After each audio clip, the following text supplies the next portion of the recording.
Hello, Taurus. Welcome to your reading with me, Cindy. This week, Taurus, we're looking at deeper spiritual messages. We're looking at your spiritual success and activation. There's 4 key questions that I'm going to ask in this reading for you. I'm going to ask the area of your life that you are disheartened about or feel the most blocked in.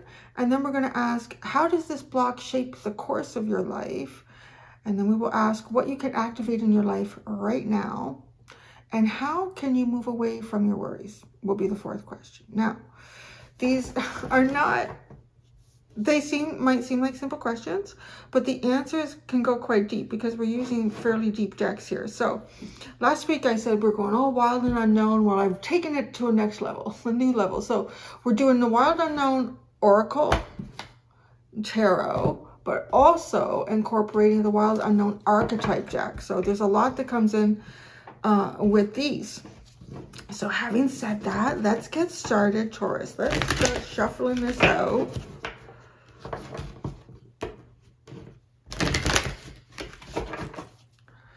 All right, Taurus, my bovine babies, what do we got here for you? Area of your life that you are most disheartened about or feel the most blocked in. How this block or disheartened energy is shaping the course of your life.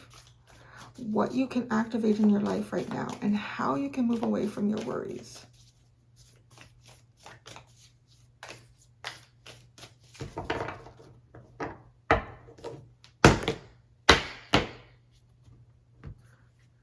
Something about this card that seems so much brighter than that one. That's funny, and it really wanted to, I love the way it dropped at the last minute there. Okay. Area of your life you're most disheartened to feel blocked in. The offering. Perhaps there's something you're trying to offer of yourself, or something that you're trying to, there's something about offering something. Maybe you feel like you have something to give to the world, or you have something that you want to offer to someone in particular, but why does that feel blocked? I don't know. Maybe you're not sure how to do it. Maybe you don't have the funds to do it. Maybe there's distance, there's blockage, there's excommunication. I don't know. Interesting. The offering.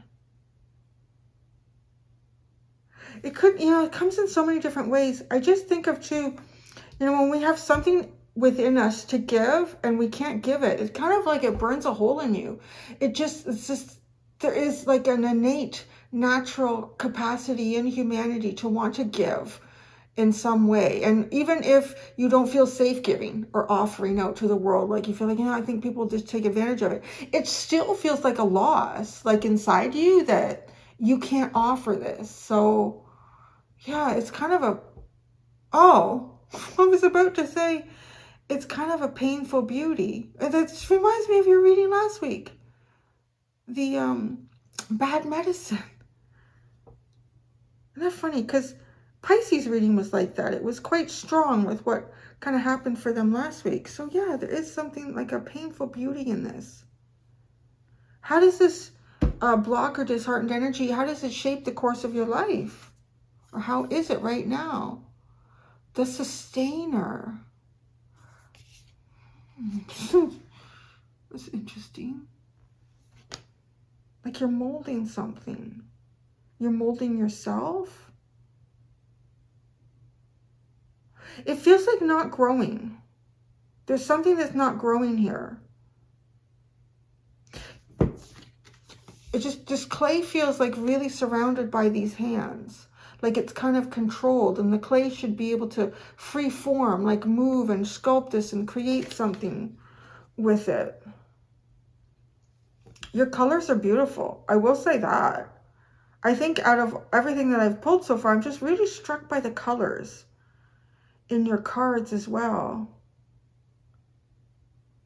This is very free flowing. This is like almost like watercolors. They're allowed to bleed through into one another and just move. So again, that just sort of, to me, mimics. What are they holding in their hand? They're literally holding something. It almost feels like a piece of this clay. There's a piece of you that you can't offer, or you're feeling like you can't offer. And all you can do is sustain, right? The sustainer. kind of a stasis energy. What can you activate in your life right now? That's probably a good question for you. Out of everyone that I've done this reading for, oh my gosh, the heart. Well, that's really beautiful. The heart. I want to say too, like to me, like offering something of ourselves, for the most part, really comes from the heart space. Anything that we would offer to others or to the world. The heart. Activate your heart.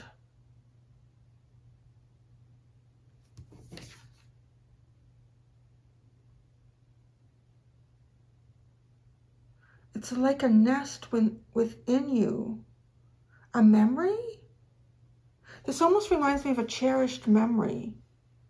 You know, maybe perhaps you and someone else, like out in the water or out in a boat, or activate something within you. Remember a time when you could give, you could offer. There's such a beautiful, sorrowful energy in this. How can you move away from your worries? The nectar. The nectar, that's interesting. The sweetness of life. That which sustains life. You know, your reading is intriguing because the reading I did yesterday for Aries was so odd that every single card they had a hand in it. Had a hand in the reading, yeah. But no, like there was an image of a hand. You were almost like that too, except this. This part comes from a different area of you. So now, I almost feel like that's coming through. I don't feel like you have the same message as them at all. This is, this was like really cosmically spiritual. This is very cosmic and spiritual, but it's more like the heart center of all of that. And so what I see here with that is that a hand in everything except you. Your activation is the heart. There's something to activate in the heart here that perhaps you cannot activate in the 3D.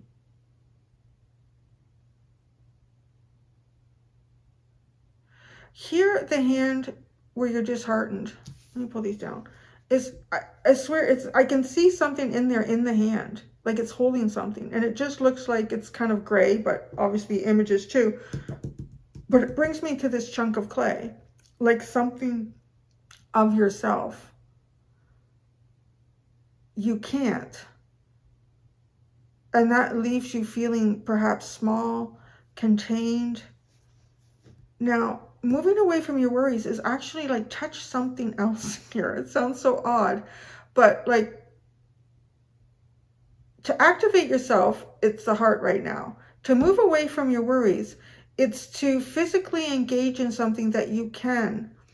And perhaps nectar, it is something that's about the sweetness of life. Something sweet in your life to engage with. Something sweet in your life that feels like it kind of feeds you. It sustains you. The sustainer. Because you are needing to sustain for some reason. So you do need something that gives you sustenance.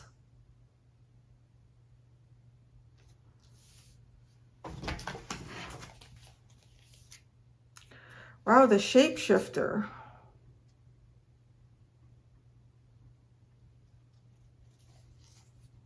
It's kind of like if you can't do it this way, find another way to do it. Try not to cover that up. It's hard to hold these being round. Right, let's keep going. Let's keep developing this.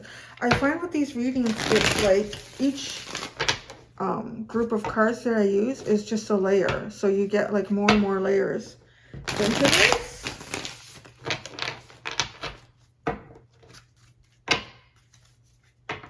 There's a quiet, okay, the other energy I'm picking up in this is like a quiet longing. A quiet longing that sits in this energy.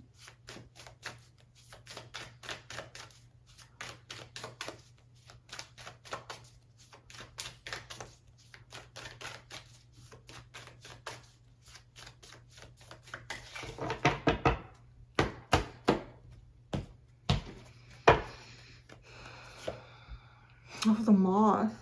The area you're disheartened about. Wow. I'm picking up the green. The green is really straight. So it does feel like heart chakra too. The moth to me also represents nighttime, and you do have the moon here. This might be something that you feel most at night. That, you know, having something to give and not being able to give it.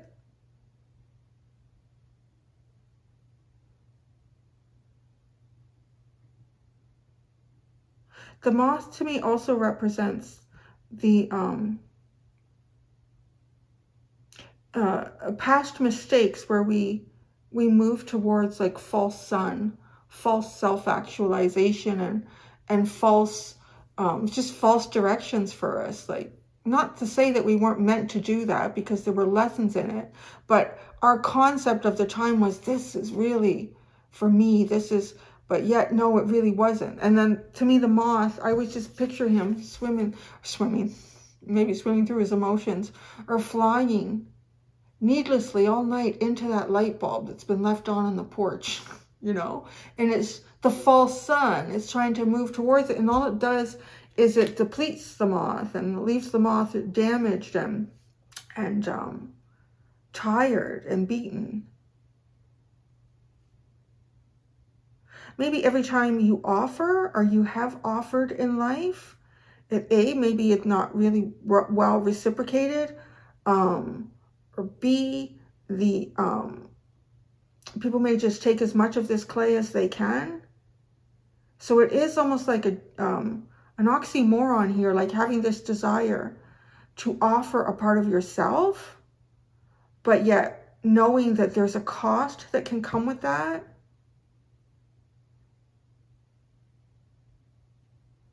Now, how does this block shape the course of your life? You have the sustainer, wow, the phoenix. And you, with the shapeshifter, that really does feel like a transformation.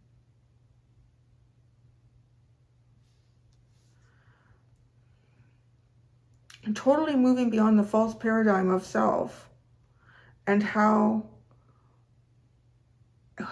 and how you are, and who and how you give that to. Coming out of the ashes, like being molded again. This clay, I keep seeing in the my God and Titan deck. Oh, what the hell's his name? Prometheus? No. Was it? I can't remember his name. But I'm just seeing that card, and he was the creator of man. Like in the Greek mythology. So like there's a sense of you being recreated here. But you can't offer a part of yourself perhaps right now because yourself is not fully formed. What can you activate is the heart. Whoa. The dragon. Look at this, you're getting all these spiritual cards here. One after another. What you can activate in your life right now is like, okay, before I pulled this card out and I said the heart, the first thing that jumped into my head as I was reaching for this card was the knowing that the heart starts beating before there's even any brain activity, like in the fetal development, which I always found incredibly fascinating. Like, how does it do that? And okay, so let's connect these dots, because the brain has, what is on not the brain, the heart has cells on it that are, I can't remember what, neurons or something like that. I don't remember. But they kind of work like, they're like brain cells, but they're on the heart. But obviously it's not a brain, but it is something that guides and governs the heart. Its own mind, the mind of your heart here. And then getting that with the dragon, like that to me is the first organ before anything else. And it's really pretty much the last one. Your heart is always with you. Your heart was with you before you were there, right? Before you were even a conscious entity, the heart was there. The heart was always there. The heart will always know your path. And I feel that with the dragon. like this, this ancient primal knowledge activate your heart. It's the primal part of you. The part of you that you forgot. Because it just feels like an old memory. Like a, yeah. It just, the coloring and everything just feels like a distant memory. It almost feels like, too, this heart activation, I would call it, I guess. You know, if you have maybe forgotten about things that happened in the past, and I'm thinking like, you know, childhood memories. As you get older, they kind of fade or you completely forget about them. And then you're somewhere or you're at a cousin's house or somebody's pulling out an old photo album. And then you start seeing these pictures and you're like, oh my God, I totally forgot about that. Like, that's why I always find like video and photography are like ways of exercising time travel. Because if that photo had never existed, you would have continued to have forgotten about it.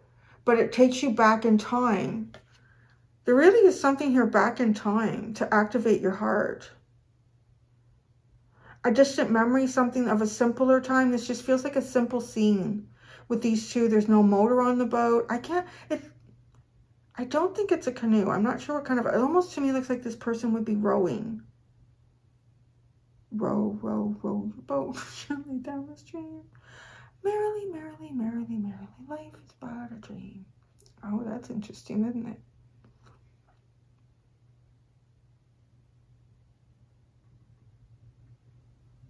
I always thought I haven't thought about that song in such a long time. I always thought there was something really profound about that song. It's so simple, and it's just kind of like given to us as a little children's nursery rhyme. I think there's a lot to be discovered in some of those children's and nursery rhymes. Hidden information where most people would not even bother to look. Row, row, row your boat gently down the stream. And doesn't that feel like the Six of Swords too? Like, allow yourself to be taken where the universe wants to take you. Be gentle in the stream. You're just rowing. You're just kind of stopping yourself. You're not going against the stream. You're going with the stream. Merrily, merrily, trying to keep a happy, open heart here. Life is but a dream. Life is but a dream. So if the reality is, and I can see that, because life is so short. Life is so short compared to like eternity. Why wouldn't life be a dream? Maybe that's trying to come through to you here to activate this, to see through the dream and see the reality of your heart and who you are.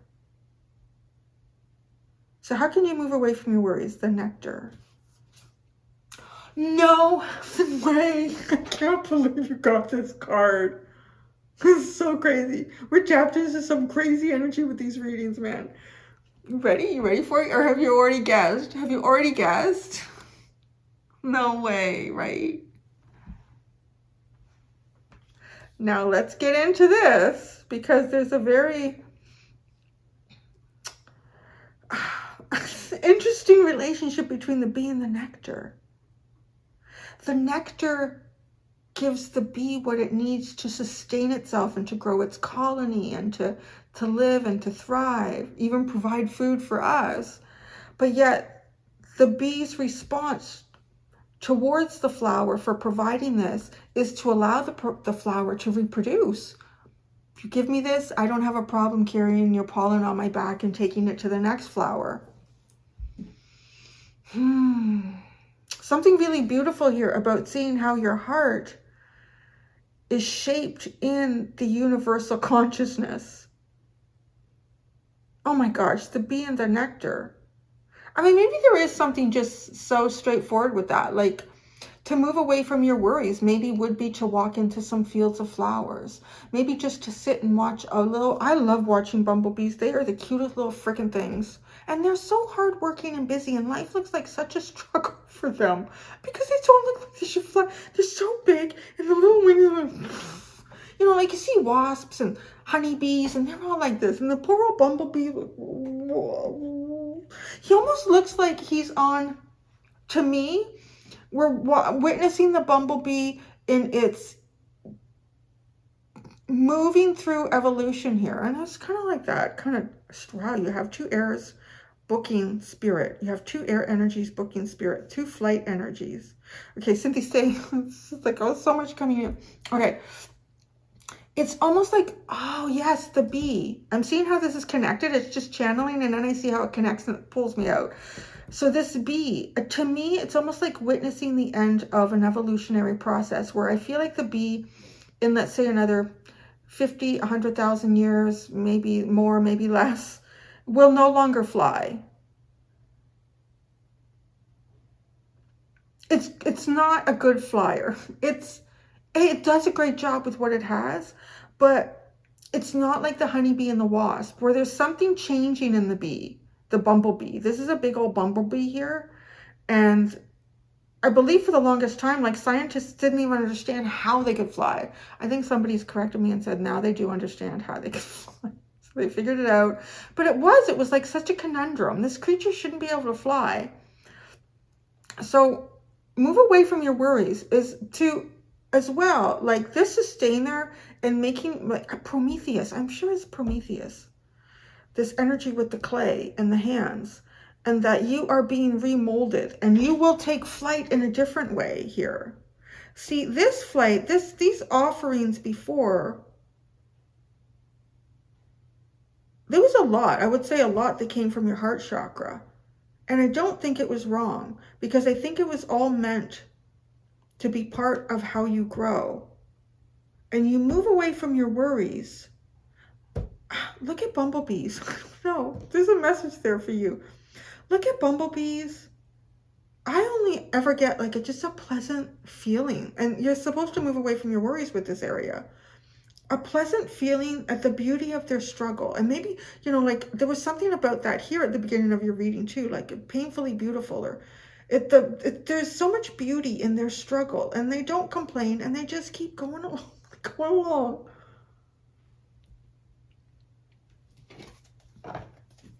Oh, the rabbit. Okay. Yeah, this cautiously watching, waiting. Don't allow the fears to take over you. The shapeshifter. You, oh gosh, even these colors are they're almost exactly the same here as well. It's fascinating to me how when you combine these decks, because they're all from the same person, Kim Kranz, how they talk through each other. It's really like total magic. I'm going to pull out tarot. Now, what I've been doing too with these, and I'm going to do it with yours, is I edit the video, because I take a minute and I really sit down with all of this, because so much is coming in, and I even go back into the books. And then, like, for you, it's just like a blip. So you don't have to sit here watching me for 10 minutes do that, because I find the messages that have been coming in, I don't want to miss anything that's already in this. And another thing, because I've been going back to the Wild Unknown Oracle book, because I've been using this deck for so long, and I thought, I haven't revisited the book in years. And I thought, wouldn't it be, oh, great to remember the things that I've forgotten about those cards. Remember the things that you've forgotten. They're not forgotten. They're deep within you. Even if you can't remember the context or the details of the memory, the emotional space will always be trapped in your heart.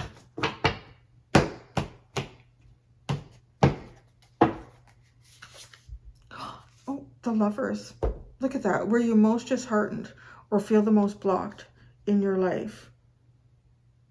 Wow.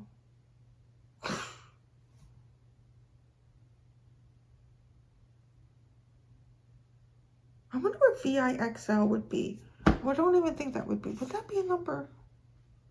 No, how would that be? Because what I'm seeing here is the mirror image of the last part of this number, LXIV, and then VI, right? The mirroring of the VI with the Lovers. So it's almost like perhaps your last offering. Perhaps you offered a part of yourself.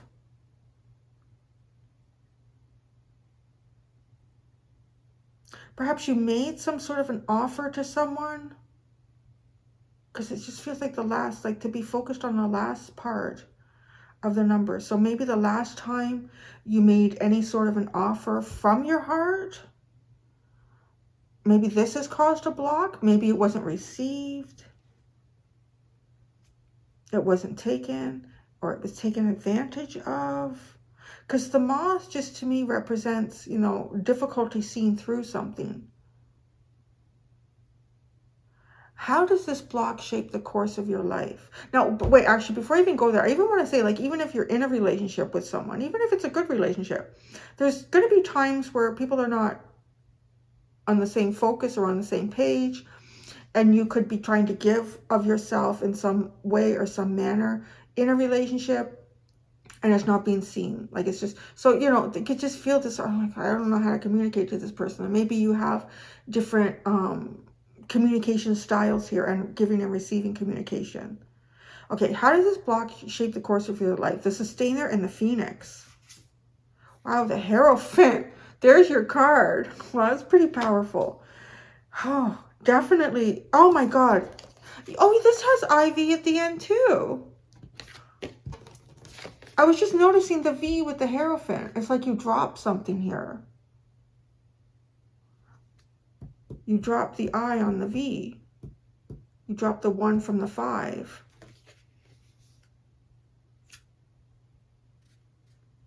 Four. Oh, sorry, backwards. Well, no. Well, the 4s.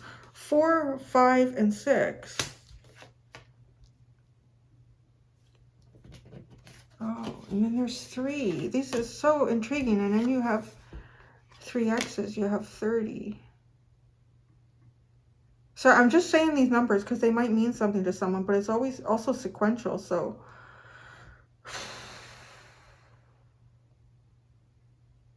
okay, I want to say that part of me feels like in this reading that in the past or the last time you offered like a part of yourself or your feelings, that has caused a block or disheartening.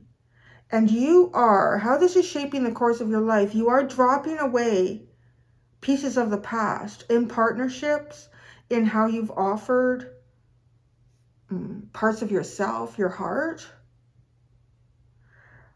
But there is something greatly profound and strong about this with the Phoenix and the Hierophant. This is learning how to fly on your own.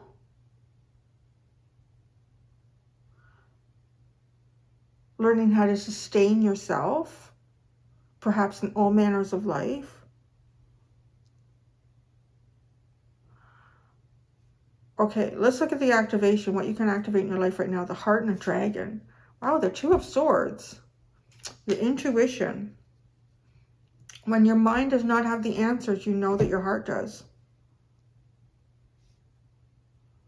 That's the only true answer here.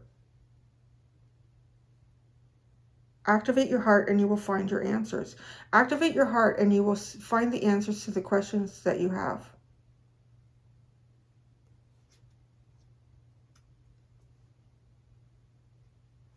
When you are at a crossroads, the only thing to listen to is your heart. How can you move away from your worries? The Nectar and the Bee. No. Look at this. There's a flower. The 5 of Pentacles. But look at this flower. This flower does not give any life. And look at this. See, this was a rose. This is a rose. And look at this rose. It's in full bloom. It has something to give. This rose has nothing to give. It's a 5 as well. Wow.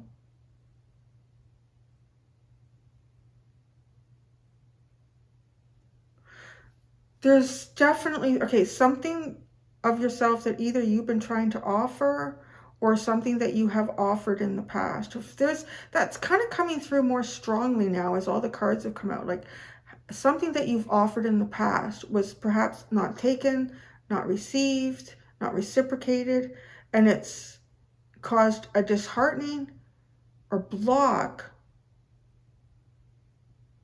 for you, but yet I think this block is almost meant to cause an awakening process within you, because that's really strong with how it's affecting you.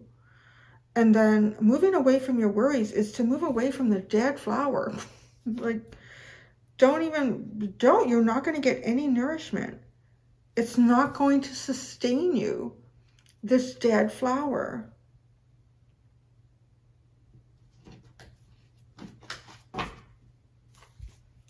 The Knight of Pentacles and the Five of Cups and the Son of Swords and the Wheel of Fortune and a Death card. Did I say the Knight of Pentacles? No, the Father of Pentacles, the Five of Cups, the Son of Swords, the Wheel of Fortune, and the Death card.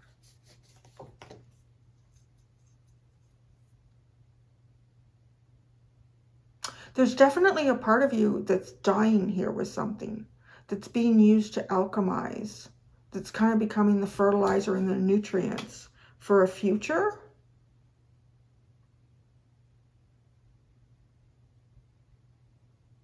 It is almost like a little part of your heart, perhaps.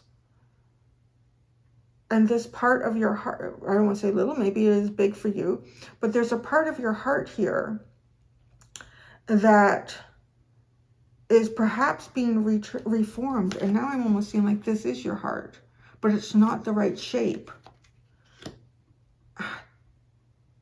Another interesting piece of information. Sometimes I feel like Cliff Clavin. Cheers.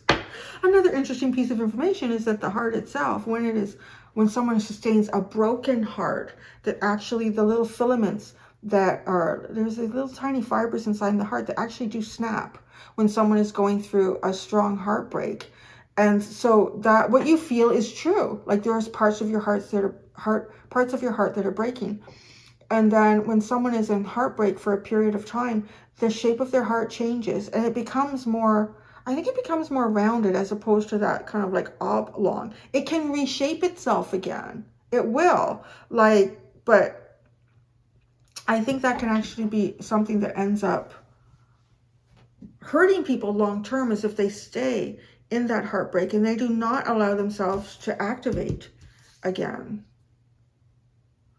So having said all that, it's going to be a quick little boop edit, because I just want to go into the book and see how much more I can pull out of all of this for you guys. See, that was very short, wasn't it, Taurus? So interesting. I was going through the whole thing, and not until the very end, this last card, the Bee, that I revisited, did I find something new. I was thinking that there's nothing like new. I've literally pulled everything out already that was already being picked up here. But then something came up, because the Bee and this connected each other.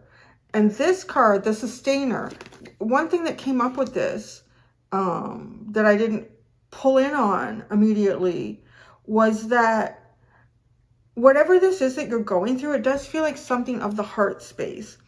And it feels like how that has been offered. There is almost like how this block is shaping the course of your life. The Sustainer is someone who can really focus on the things that need sustenance, the nourishment in their environment. You could be focusing on others. Like if this is romantic heartbreak, maybe you're focusing more on your children, or you're focusing more on your parents or your friends or your work colleagues, or like you focus on something, and you're excellent at sustaining things. You're excellent at making sure that everyone has food in their tummy, that the bills are paid. It kind of actually gave me a bit of a Cancerian energy, like that fourth house. Yeah, like making sure everything is not, yeah, but actually even Taurus, like the comforts of your home and the comforts of your world. One thing that came up with that, and it didn't like jump out at me real hard until I get to the Bee, was that if you over focus on this, you are doing it because you're distracting yourself from this over here, and this activation of the heart. And what will start to show up is resentment. That came up in both these cards, because the Bee was really described as, yes, a very hard worker, doing good for itself and the collective, receiving much nectar, But the minute the bee finds itself in a field or working for a collective, that there isn't any nectar, there is no sustenance in this, it can become resentful, it might sting, it might become angry. I thought, whoa, that's just like kind of like what was being talked about in the sustainer. And both of those cards are kind of talking about perhaps investing a lot of yourself in a particular area of your life that you feel unfulfilled or overworked in. But you're doing that because you're distracting from something here, more in the heart space. And again, let's look at this flower. This is not sustaining you. Like, it just became so obvious. So that you could become resentful, which is going to continue to close off your heart space. Because you might be investing in an area, there might be an area in your life where you're kind of putting in some sort of investment here, and you're perhaps not receiving anything back. And maybe even that is connected to the offering. But this, again, though, this was all like right in everything else. Everything else was like exactly what we've already talked about. But that part seemed so interesting that this could be sort of like a byproduct of how you've been avoiding something in your heart space or how you've been dealing with it. The other thing I want to say too is how you can move away from your worries. One of the other things that came up with a bee was the possibility of working with a group that really, some sort of a group activity or a group project in the future that is very sustaining. It is this beautiful, actually the heart. It was another interesting synchronicity. In the book, it talked about a beautiful white lotus flower being the heart center. And it's a big white flower. It was really interesting. So there might be some sort of a group endeavor or project that will be nourishing to you. It will nourish the heart space. It will be like that white lotus flower coming up to bloom. The rest of it was literally already bang on. So that's what I have, Taurus. I'm going to go do the extended. In the extended, I'm going to use a few different, got 4 different decks that I'm going to use. I'm going to ask the cycle that you are leaving, the cycle that you are entering, and then your focus in the void. And of course, when we're leaving a cycle and entering one, there's usually a period of time where there's a bit of a void energy. So what will you be doing in that void? And then I'm going to ask for advice for you as well. So thank you so much, Taurus. Until next time, do be gentle with yourselves. Bye.